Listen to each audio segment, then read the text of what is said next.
Hey everyone, welcome to the show. My name is Sam Shaw and I'm the founder of Wall Street Mastermind. This is Wall Street Mastermind's Elevate program, where we take our flagship coaching program and give it away for free to high potential students who are currently in a difficult financial situation. The goal of this show is to first and foremost give these students the coaching and guidance that they wouldn't be able to get otherwise and help them break into investment banking. Of course, we also want to give all of you an in-depth look at how to go about your own investment banking preparation process the right way, so that you can model it after the same proven methodology and strategies that we've used to place over 90% of our students into investment banking across every single bulge bracket and elite boutique bank over the last several years. With hundreds of thousands of applicants competing to break into investment banking globally each year, our team only has the bandwidth to help a very small percentage of you. So my hope is that this show helps all of you, even if you aren't able to directly participate in our program and work with us. So let's get to it. In this session, Ximena talks about how she was able to secure a super day with UBS by attending their info session. Because she stood out at the info session, she and 3 other students, out of over 30 that attended in total, got fast-tracked to the super day without even having to do a first-round interview at all. Even after working with hundreds of students, I've never heard of this happening before, so this was a cool story to hear. Hey, Ximena. Hey, Sam. How you doing? Interesting. I'm doing well. How are you? I'm good. What's interesting?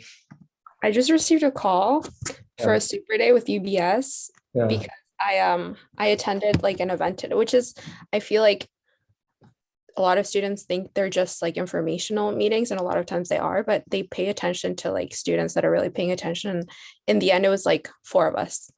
I don't know how there were like 30 of us at the beginning, but at the end it was like 4 of us just asking questions and being engaged. And the recruiter just called and was like, "Hey, I want to offer you a super day because you were so engaged." Wow, that's awesome. So it was a virtual event or Yeah. person? Okay. And only 4 of you asked questions? Basically 4 of us stayed at the end. Yeah, but it started like 30, and you could see like people started dropping out as like more people were asking questions, and it didn't seem like they were getting anything out of it, which I think is kind of the point. They want to see somebody that's actually engaged. Right. So that was cool. That was a first. That's awesome. I was gonna say, like, typically, at least back when info sessions were in person, it's pretty hard to just get an interview just from the info session, because there's always like so many people crowded around any individual banker, and Right. you might be lucky to get in like 1 or 2 questions. But I guess with the virtual ones, like, yeah, if no one else is talking and you're the only one that's demonstrating interest, that makes sense that they would do that. But they're skipping you straight to the super day. Like, you didn't have to do a first round. So I thought he was going to give me like a first round, and then he was like, "Okay, so it'll be three 30-minute interviews." And I was like, "Oh, wait, so is this the first round?" He was like, "Yeah, I'm just going to advance you to the super day." So that was cool. That's awesome. Because I haven't taken the assessments either. Like, he was like, "But you've taken the assessments, right?" And I said, "Not yet." And he's like, "Don't worry, we'll work on that." But that was really cool. I really appreciate that. That's awesome. I'm gonna have to start telling people to try harder at these info sessions. Like 2 people from the Wolfpack joined, and they like went out. Oh, you mean two other people besides you? I recognized like 2 names from like the Wall Street Mastermind, but they like jumped out. They asked a question and jumped out. But yeah. Wow. They missed out. That's awesome though.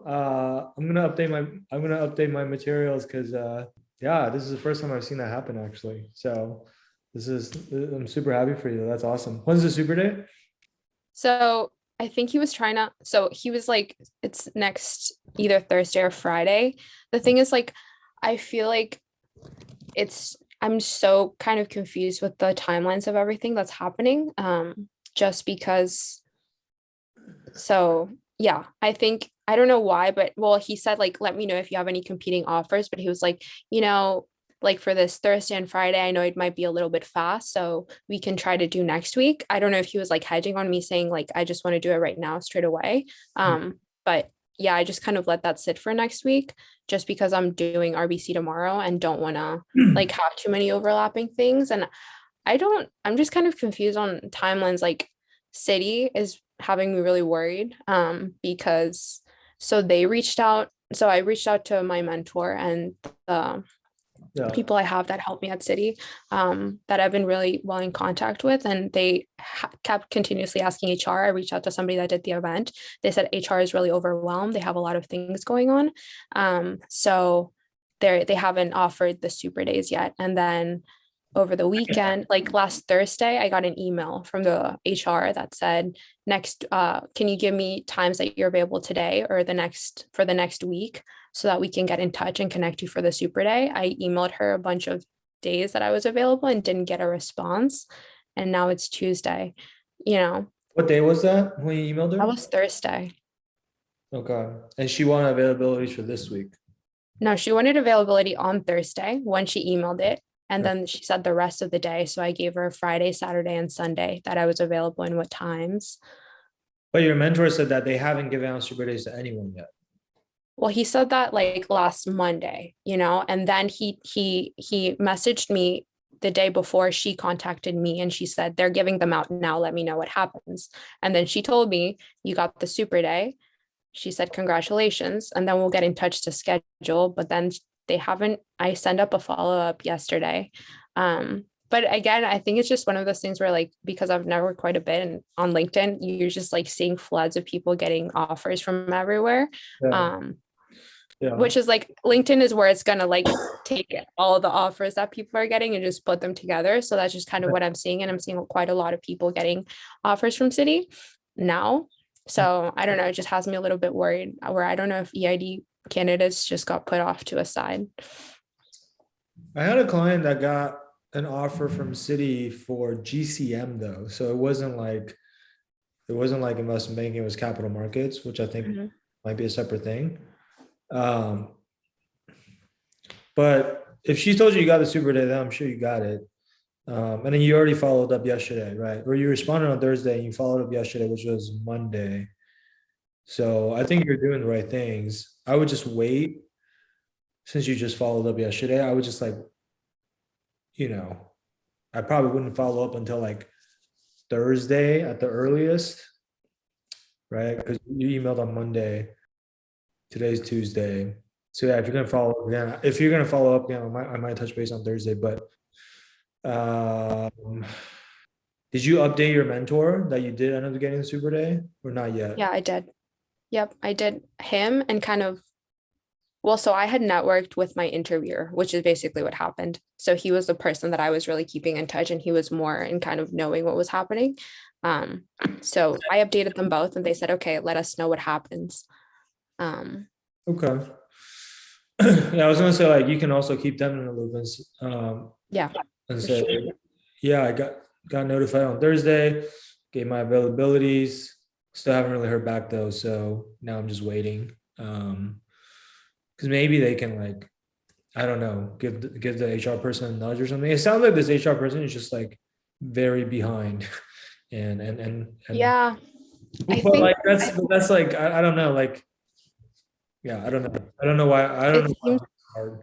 It seems like a program thing though, because on LinkedIn I messaged, so I contacted somebody that did the actual program and I asked her, because she's in the same thing, she's City Fig, she's doing the whole process with them. She said that she also emailed HR and they said, we're overflowed with things right now. So I don't know. So there's that.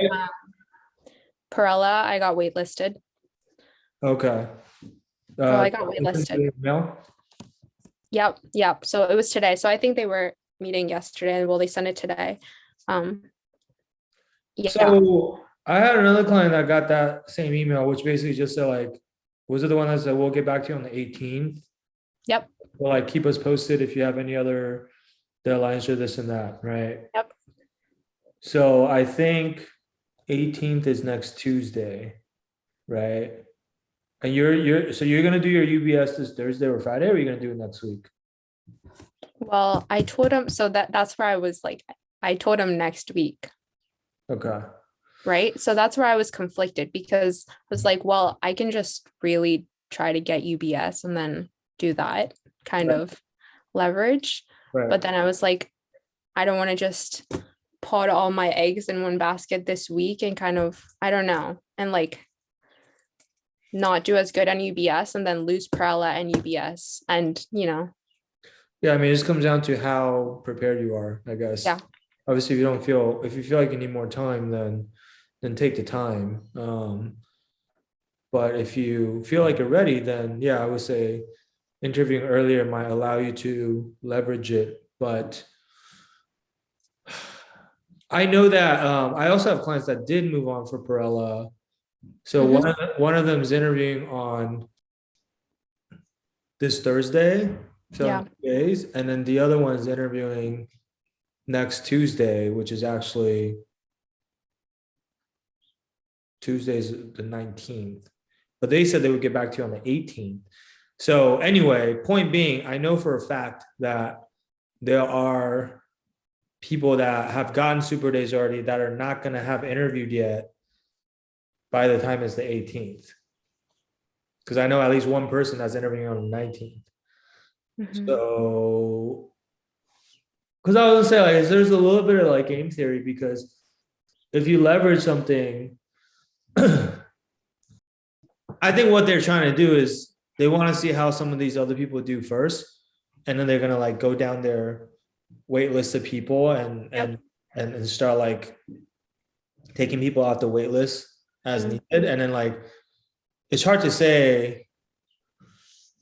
It's hard to say like how I think like how high up you are on the wait list matters too, right? Because if you're like very low on the wait list, they're less likely to, do anything for you, versus if you're pretty high on the wait list and you have this other offer, they might be more likely to like slot you in, right? So it's just hard to say. Because sometimes you leverage something and all you're doing is you're forcing a decision, and then it could be a good decision or a bad decision, right? So yeah, I don't know. Maybe you can schedule it for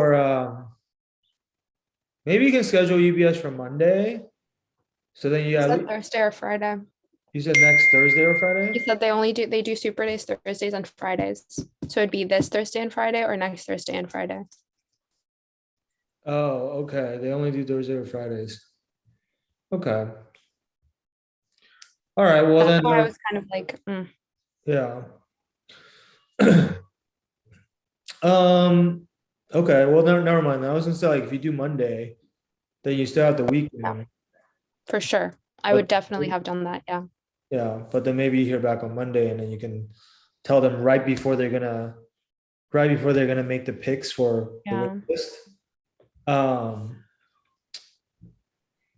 I think maybe what you could still do though is, because I think if I remember, because the other client sent me the email, I think the email said like keep us updated on your other processes. Yep. Right? So maybe what you could do is still like give them an update before the 18th and let them know, like either like Friday or Monday, let's say, and let them know like, hey, these are the other super days that I have lined up, including UBS and City, and I don't know if there are any other ones, right? Just to let them know you at least have the super day. I mean, it's not same as having the offer, but it does show that like you have these other interviews that are coming up soon, and so you will need to make a decision relatively soon. And so like even if they are going to schedule you for a super day, one, they should do it sooner rather than later, because it sounds like they have super day on like multiple days. It's not like all happening on the same day, right? So if they have more super days next week, like scheduling you in on like say Wednesday is better than scheduling in like the following week, for example, right? I think if you tell them like, hey, these are the other super days that I have, it still gives you a little bit of leverage, because it shows that, hey, other firms are interested in you. And then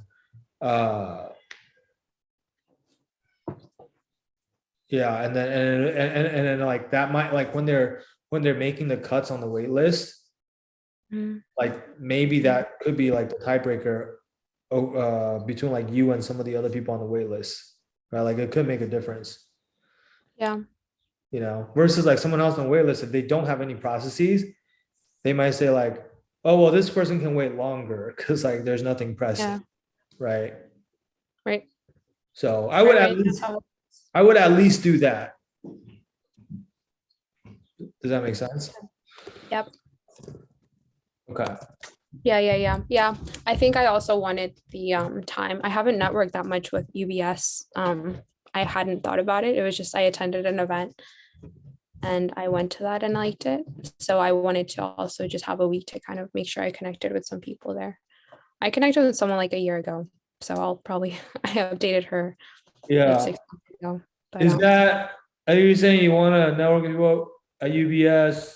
Well, it's not for the referral because you already got the super day. So it's more just for just so you have like things to talk about in your like, yeah, I think it just makes it more like genuine, I think, when you're like, I've talked with so and so rather than I went to campus recruiting. yeah, yeah. Okay. I was gonna say worst case scenario, you talk about whatever you heard at the info session. But Yeah. yeah, I mean, yeah, if you can get in one or two networking calls, obviously that'd be even better. So okay. Yeah. Um, so that's good. You got a couple of things cooking. And then RBC is tomorrow. Yeah. Okay. So RBC's tomorrow. And then the last thing from that was getting feedback from Morgan Stanley last week. That was good. It was a little confusing. So, this was interesting because I do remember ending the interview feeling I never received the why Morgan Stanley question, which was interesting. But that was the feedback that he gave me. And the closest that I got to this, and I remember this was my third interview. And she asked me, what did you do to prepare for the Early Insights program? Which was the why Morgan Stanley question. But I didn't catch that. So I remember I think I thought that why Morgan Stanley was following, and I only touched on one of the points. I was like, I've listened to this speaker, I've gone to these events, and I've done so and so. But I had so much to talk about of people that I've talked to, like even my previous employer worked in investment banking at Morgan Stanley. So it just that really hit because I did have things to talk about there, but I think I was waiting for it, but I never got that. So I could see why I never showed like this is why Morgan Stanley. I also wanted to ask you this. I kind of asked this, but on my LinkedIn, I have like the early insights I've participated in. But like at this point, I have like Goldman, JP, Citi, and Morgan Stanley there, which are like all competitors technically. I didn't know if that was like a smart thing to do. Yeah. On your LinkedIn, No. Yeah, I've seen quite a lot of people doing it. So I was like, okay, I'll show that. But I don't know if it's a good idea. yeah. Let me look at your LinkedIn real quick.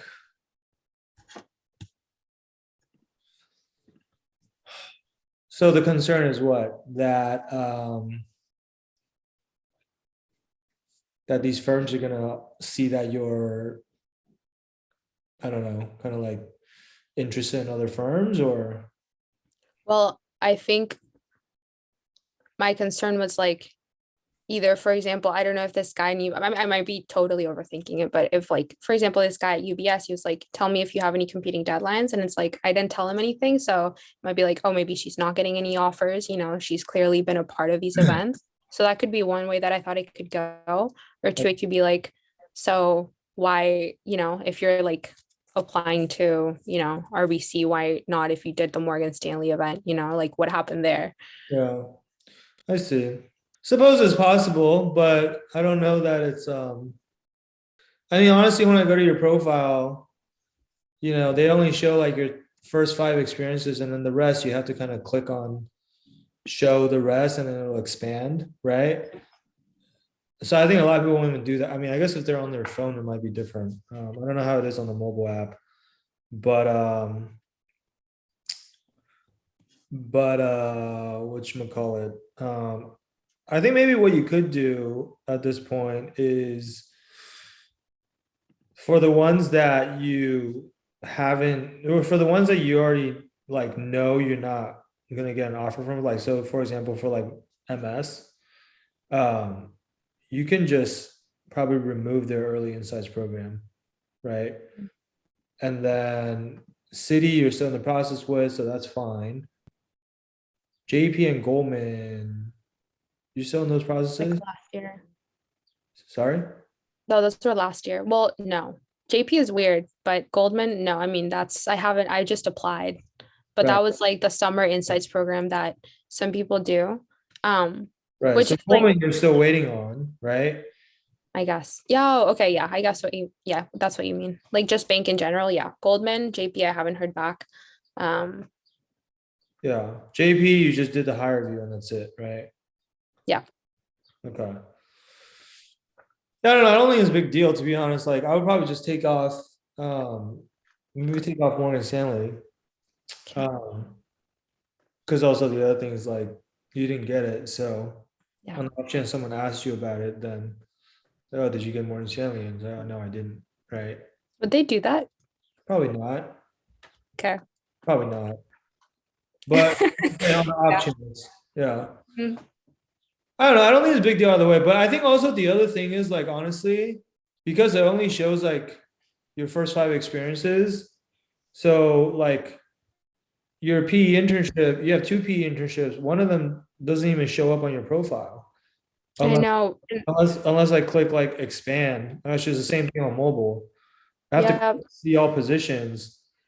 And I would say your other internship is much more meaningful than just showing like these early insight programs or whatever, you know? Yeah.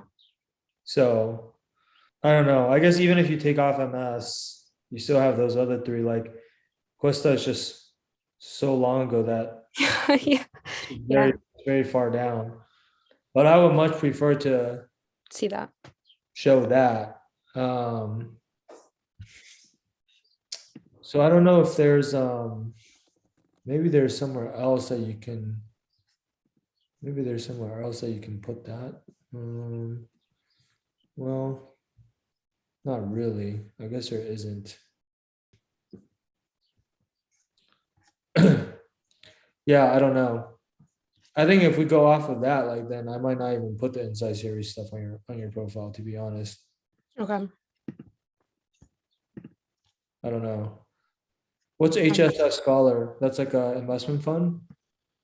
Yeah, so it's really good. They give you emails all the time of like offers, and it's such a good pipeline. It's kind of like SEO.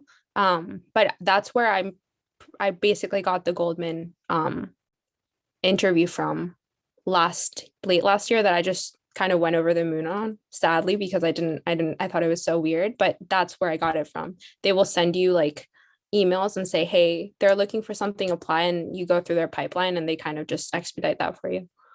Hmm. Yeah, I think you just have to think about like what are the things you want to show in the top 5, right?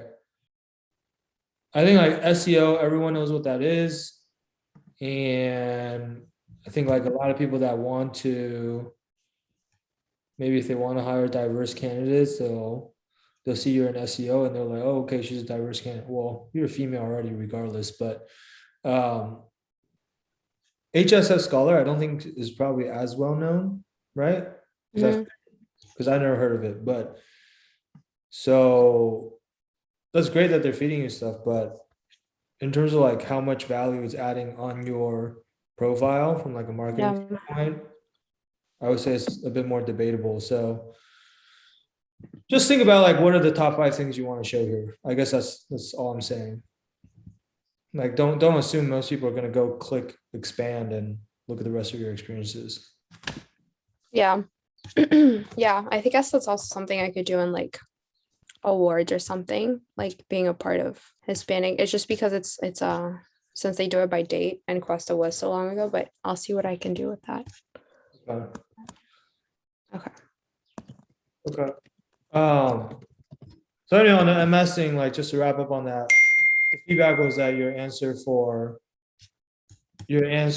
why MS was not, well, you didn't explain why MS well enough, but you never actually got asked that question, or you only got asked indirectly, basically. Yeah.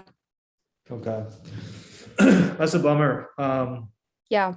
I feel Yeah. like that's such a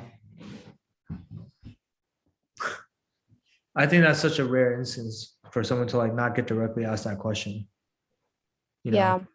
Um, yeah, I don't know. I think, But this goes back to the point about, I always tell you guys like have to read between the lines and think like, hey, what are they really getting at with this question, with every yeah, question they get? And so when they say like, what did you do to prepare for the early insights program? Yeah, it's kind of a disguised way of asking like you to talk about your interest in the firm, right? yeah. No, I think it definitely was. And I think I just didn't know, like I said, because sometimes you just don't know what the programs are. Sometimes, like, I was confused between them being events or it's actually a pipeline or an opportunity. And I know, like, there were very few kids that got into that program, but I think because we applied, like, right when the program got out. Right. So, yeah, when she said that, I was kind of like, well, I just kind of applied. I didn't think I'd get in, but that was basically the one Morgan Stanley question, I think. Oh, man. Okay. Yeah. Too honest. I didn't say that. I didn't say that. No, I didn't say that. Oh, No, no, no, no. No, oh, that was just what went through my head. But of course, I didn't say that at all. okay, good. No, I was like, no, wait. no, no. Okay. Okay. So what else? So RBC's tomorrow. Are you ready for that or? Yeah, I think so. Yeah, yeah, I think so. I've had a couple networking calls. The interview was fine. Um, The they first do a round? lot. Huh? The The first- first round? Yeah, it was good. I think I was just a lot calmer, not freaking out, and I made it more. I think that's also something with Morgan Stanley. I was freaking out, which is normal, I guess, normally. But I do think I was a little bit more scripted than I could have been. I think I was a little bit more monotone, which is not what I did with RBC, and RBC went really well. Um, So what changed? Like, because that's an important change, but like I think yeah. I think it's important to identify what you do differently and you can so that you can bottle that up and continue to do that for the rest of your interviews. I think it's just been more just I think I've heard this a lot, but it's like just be human. Don't be so robotic and just literally be human. Like you can talk to the interviewer. It's not kind of the end of the world. And I think just after so long of going through this process, like at the beginning it was like entering the corporate world, like you have to be stiff, you have to like answer everything perfectly. And Yeah. then just freaking out, like the first mock interview we did where I like couldn't speak. I don't Yeah. know if you're. And Yeah. then yeah, and then yeah, and then with Morgan Stanley, I don't know. I was very overwhelmed, definitely. The day before I couldn't really think. And then I just thought it was all gonna go down the drain. And the interview, what was really crazy was I freaked out so much the day before, but the interview, like the three interviewers, I have to say, were so, so nice. And I really thought it had gone well at the end, but I don't think I did the best interview I could have done just because I was still scared. And I think something I noticed too, we went over the like tell me about you story. And I had like the two versions that I thought would work or not. And I think what I've noticed, I think, is kind of that one where you get off the go of like over the past year I've had like two private equity roles and then like you go kind of down your resume. That seems to work best from what I've seen with like analysts or associates, which is like the first round because they kind of just want to know your experience and then like know about you. But then like for the final rounds when it's like a VP or a director, they want to get to know you as a person. So that's where like um I think I was when I did the MS interview for the final one, I remember I just kind of ran like that's the one that went to my head, the private equity one, Yeah. which was not really letting her get to know me as a person. And I do remember ending it and feeling kind of robotic. And she wasn't impressed or anything, I just kind of went down my resume. So I didn't make that connection. So I think it's just I think balancing all the feedback that you get. And I guess being smart about it and also Yeah. um yeah it just to the cost of interviews um and offers, but yeah, I think that was the main thing. So for RBC I just really focused on making sure I was connecting with the interviewer, but the interviewer was also it helped. He was trying to connect with me as well. He was telling me about his experiences traveling, so it was just kind of a back and forth that I wasn't expecting, and I just kind of went into it a lot more calmly. So it Sounds like the biggest difference is really all mental. It's all Yeah, it's all in your head. It's not really like you knowing or not knowing the answers. Is more just how calm you are going into the interview and whether you're able to just be yourself as opposed to being like this really robotic person, right? yeah, Okay. Yeah, yeah, I think you yeah. just, that I think that's an important lesson, right? You gotta just keep that in mind for both RBC and City and UBS and any other interviews you have coming up. It's just like I think sometimes when you like are too nervous, then it actually backfires, right? 100%.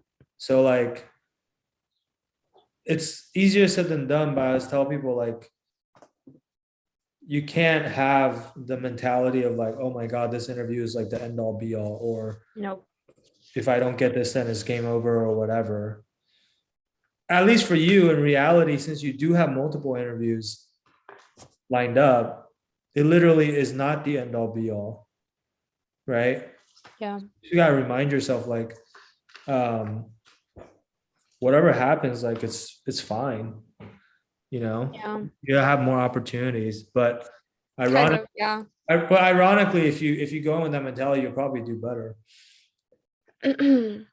Yeah. Yeah. I feel like I had this mentality when I did the sophomore internships, and I just really missed out on like JP, Deutsch, and Goldman because of that mentality, especially when I was going to Deutsch.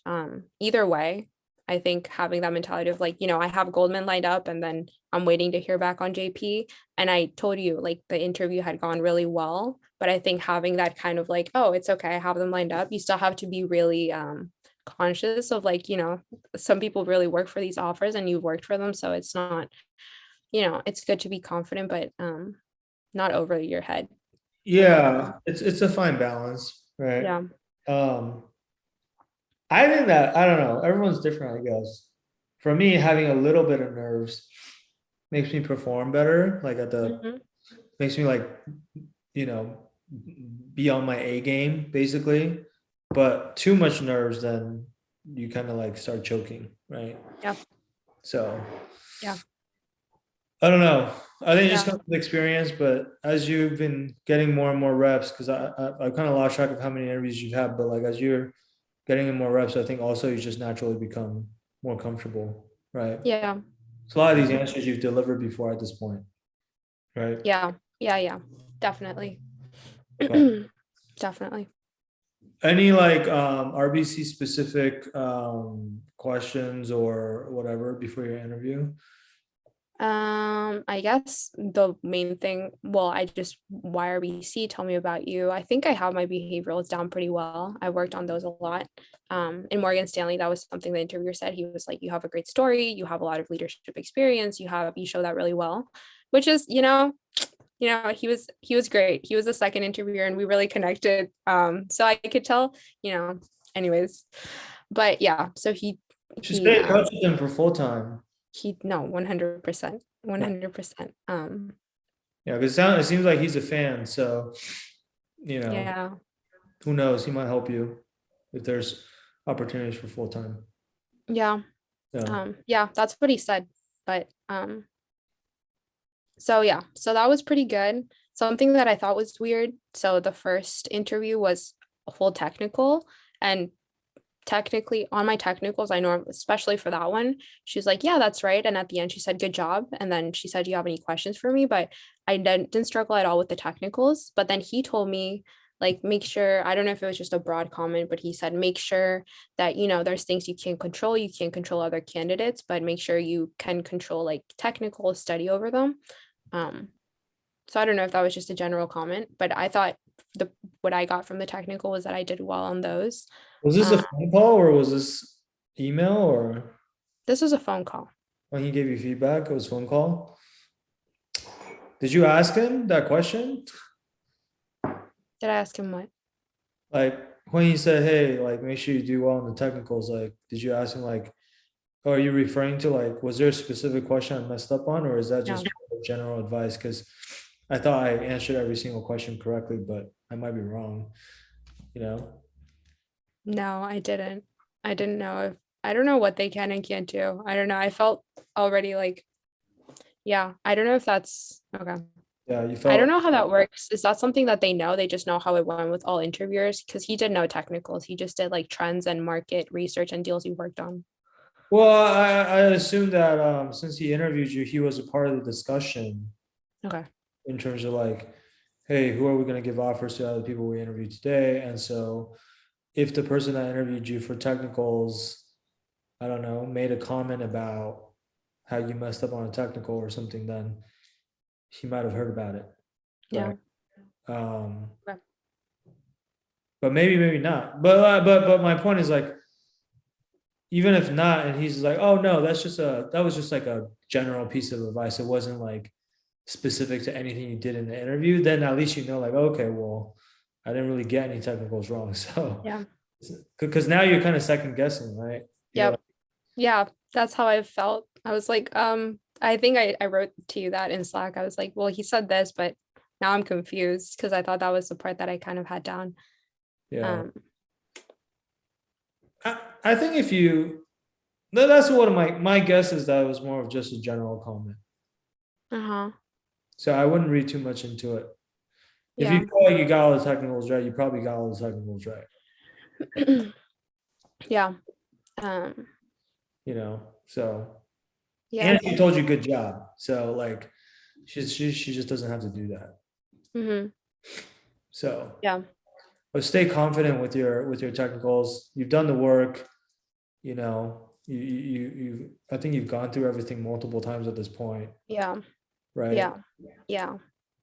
Like, are there Uh, still any concepts that you don't feel comfortable with, or not really?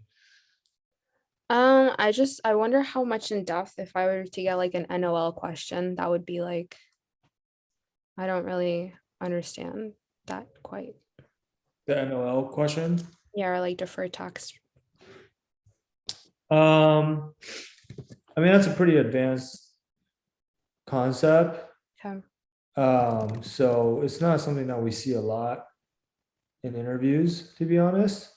Mm-hmm. But Also, I think something where RBC is like very big on like using debt for deals. Like that's how they win a lot of deals yeah, because they are able to do that. So in terms of being asked like debt questions, I don't know if it's just like knowing general leverage ratios that you would recommend, or I don't know like how much more you can work. Hopefully they ask me about my LBO and I can just kind of go through that. uh-huh. Um, When you say debt questions, like, I mean, what kind of debt questions are you talking about? I don't know, like I'm thinking in technicals, since that's like something that they're big on, if they might go into depth of like what are leverage ratios, what are, I don't know if there's any like that type of leverage ratio questions that they would ask or that you've seen maybe. I mean, the leverage ratio stuff is not hard, right? Mhm. Yep. So usually leverage ratio is just like debt to EBITDA, Right. right? And then there's interest coverage, which is uh EBITDA divided by interest expense, right? So it's just all of these things are just calculating like one, either like how much debt you can take on, or for interest coverage is like how many times, how much cash flow are you generating, and how many times are you able to pay off the interest expense with that cash flow, right? Higher is better, right? So they're both like really just calculating like how much debt you can take on and how much debt you can service without running into trouble, right? Right. So sending you a couple links on like NOLs and leverage ratios and things like that. Okay. But I don't think those are hard. I mean, like, yeah, the two main ones I would know is debt to EBITDA and then interest coverage. Okay. Um, EBITDA. And that's just okay. Is that does that go anywhere on the model? Where is that it's just, if you want a leverage ratio to know, there's nowhere where that goes on the model, that kind of multiple. Where do you use that? well, okay, no, you use that like when you're comparing like, so like an LB, like, okay, for example, like, um, for an LBO or something, if you're looking at how much debt to take on, that's something you can look on, right? Like comparables and see like debt to EBITDA and things like that. Yeah, exactly. So in an LBO, if you're Okay, figuring out how much debt you can take on, is usually by looking at a debt to EBITDA ratio, right? okay, If we're paying 10 times EBITDA for the company, and we think we can use 6 times EBITDA for debt, like debt to EBITDA can mhm, be 6 times, that means that we need to pay for the other 4 times with equity, right? right, right. So that's what So, this, yeah. uh-huh. And when looking at comparables, you would compare it to other LBOs, right? Yeah, you can look at other LBOs and how much debt to EBITDA they They used. used, okay. You can also look at, even if it's not an LBO, you can look at like comps. So Mm-hmm, like similar companies to the company that you're trying to acquire, mm-hmm, and see how much debt they have on their balance sheet versus how much EBITDA are they generating. And then that gives you like their current debt to EBITDA ratio, right? So yeah, there's a couple of different ways to do it. okay. But you're just seeing like, hey, what are other similar companies? How much debt do they have relative to EBITDA? And if they're able to do that, then we should be able to do something similar, Okay. right? Does that make sense? Yep, makes sense. Cool. Um, yeah. What else? Um, maybe just so for IB, for the YIB, just well he what he told me was have that what the Morgan Stanley interviewer said was have that more crisp.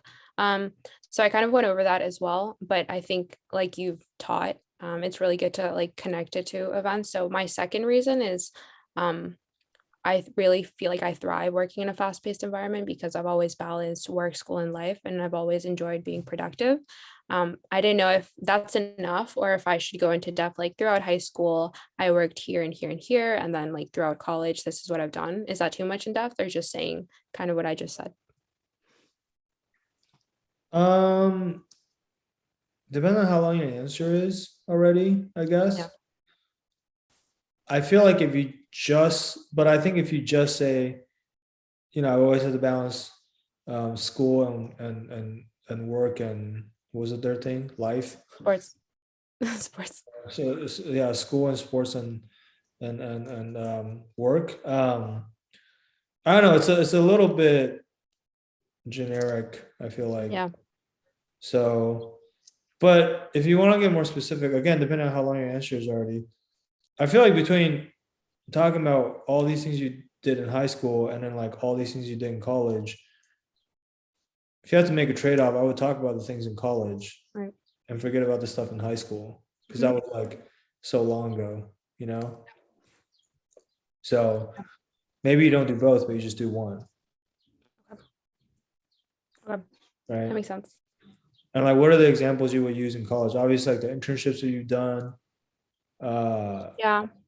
Um, I don't know if this was good to mention, but my first semester I had like basically two part-times. I mean, I was in France for my first semester and I was like taking classes at 4 a.m. I still had two part-times during the day because I had to live by that. And I was also, well, I was in a running club. So it was also balancing that. Wasn't really sleeping. So just going through that. Um, that was what I had mentioned that before to somebody and they told me you should really use that in the interview because that's that shows that you really know how to balance different things. But I Yeah, just didn't know if that would be a good place to like incorporate it. And then well now it would be that like internships and still doing basically that. yeah, I like it. I think, That- yeah, you're just demonstrating like times when you had a lot going on and slept very little, basically, Mhm. right? Which is kind of what you'll be doing in banking, Right. you know. Yeah. So, Yeah. I mean, yeah. so I think you're just showing like, hey, I had a lot going on. Didn't really get to sleep that much, um, but I actually really enjoyed it, because of X, Y, Z reason. And so because of that, I think I've learned this about myself, which is that I'm the type of person who has to stay busy and stay productive, um, for me to be like truly happy, or something, Okay. right? Yep. Okay. I think Makes that, sense. I think that can work. Okay. So Yeah. that was for that. And then for the YRBC, so the first reason was going to be like it's still a bank that's still growing and still having the opportunity to be a part of that. I talked to so and so who had been there for 6 years, and she's really talked about how much she's seen RBC grow throughout the 6 years and being able to take on a lot of leadership roles because the groups aren't too big. So she's still able to have a lot of hands-on experience. And then for the diversity and inclusion, my question was, this is something that I know all banks do this, but RBC, like people I've talked to really emphasize the importance of diversity and inclusion. So I don't know if I know it sounds kind of generic, but what they say is like they focus on not just bringing in diversity, but actually making an inclusive environment. And like they really work on like the resources groups that they have. And I don't know if to mention this, but RBC won like 2 diversity and inclusion awards, like the Bloomberg Gender Equality Award. And so for 2022, I don't know if that was something I could mention as well. No. Yeah, I mean, are you a diversity candidate for them or no? I don't think, I mean, I didn't do any like diversity event. I I see. didn't know how that worked, but I mean, I apply as like a Hispanic woman when I do, Latino woman when I do the. So I think if you want to use it, it's fine. Then I would just, um, one, I would just say like, and obviously I think, um, as someone who's Latina and is, um, female and Latina, like, you know, I think like diversity is a very important thing to me. And I know, and you can even say like, and I know that diversity is one of those things that I think every firm at least pays lip service to, because everyone talks about that they care about diversity. But I feel like with RBC, I can actually see like very concrete things that the firm is doing in this area. For example, blah, blah, blah, blah, like all the things that you just mentioned. And so I think you have to be specific. I think the where like the diversity thing is like not that effective is if you just say, oh, you guys like really care about diversity and you guys have a culture of diversity, and it's just like every firm says that, right? And it's too generic. That's when it becomes cliche. Yeah. But yeah, if you have like those 2 or 3 things that you can actually point to on things that they did that you really like, then and you tie it back to your identity, then I think that's fine. Okay. Yeah. But you need to do both. Yeah. Because it's like there are also people that are not diverse candidates and they're like, oh, I like your culture of diversity and blah blah. And just like it's just not very credible, right? Okay. Yeah. Yeah. Yeah. I think that's definitely something where you've talked about not talking too much about just generic things that the bank does. I used Yeah. to think that was such a like strong part of my answer, and not just looking back on it. Yeah. That's just not great. Okay. So you have growth, you have the diversity I point. and the people, and then I was just going to say I've generally really enjoyed talking to the people and like the mentorship that they've had. They've been there for a long time. They've enjoyed their experiences, kind of talking more about the people, which is like what everyone the actual conversations I've had. I was going to go more into depth. Yeah. I think with the growth, like um I don't know, we might still want to, like there's a risk that can be kind of generic too. Like I don't know if we might want to be like a bit more specific with it.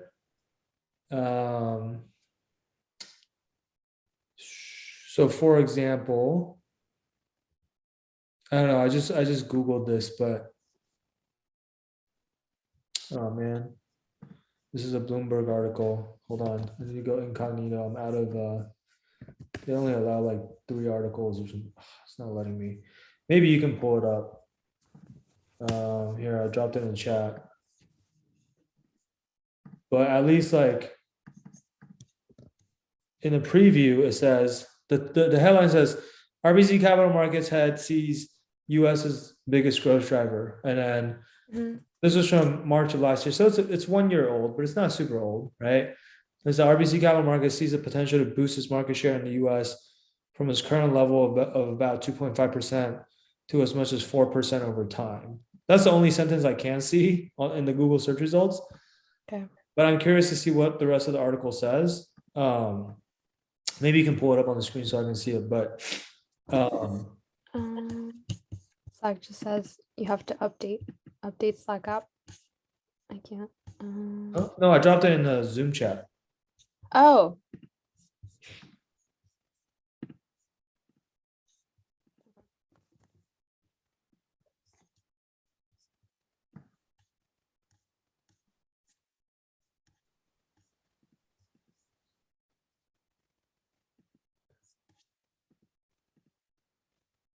Now another article is talking about the same thing. So RBC Capital Markets chief says that even after 2 decades of expansion in the US, the country remains its biggest opportunity for growth. RBC Capital Markets sees the potential to boost its market share in the US from its current level of about 2.5% to as much as 4% over time. Chief Executive Officer and Group Head Derek Neldner said, I guess that's their CEO, right? While that won't happen overnight, clearly the US is still our primary focus. I think the CEO is David McKay. Oh, really?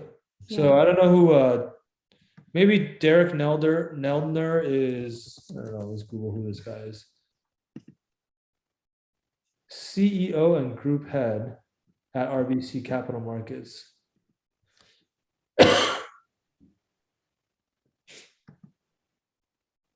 What does that mean? So he's CEO and Group Head of, he used to be the head of global investment banking.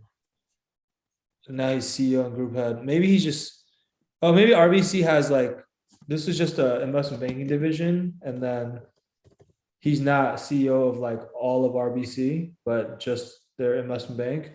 That's my guess. Right? Yeah. Whereas the other CEO you're talking about is probably like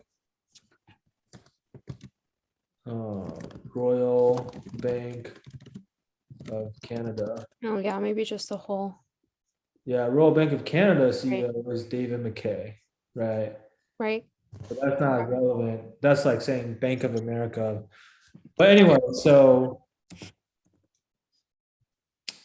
on one hand, we're advanced because we've been at it for 10 or 20 years.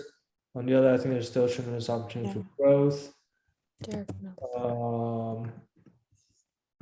Particular focus for the firm, which already is in the top 10 in the US in terms of wallet share, will be to diversify the US platform by adding more advisory and equitable capital markets capacity, who took over as the division's head in November 2019.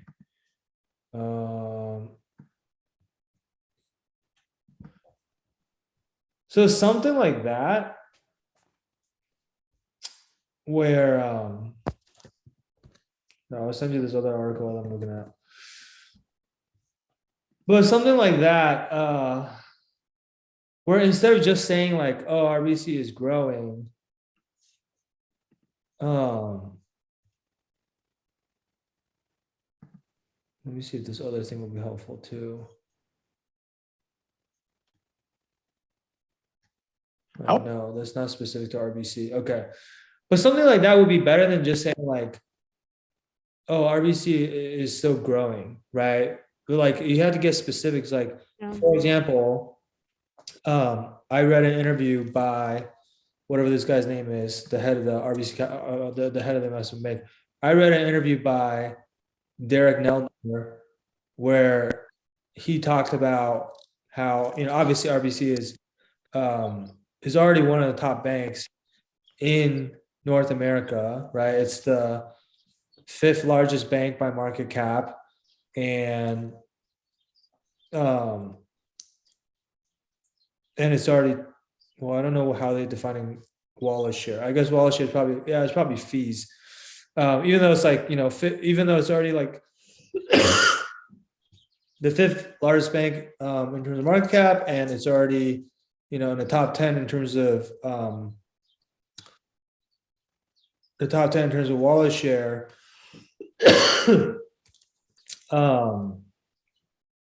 You guys still see you growing your market share from 2.5% to 4% over time. That sounds like a 1.5% increase, but actually that's a 60% increase. Does that make sense? Yeah. Because 4 divided by 2.5 is 1.6, right?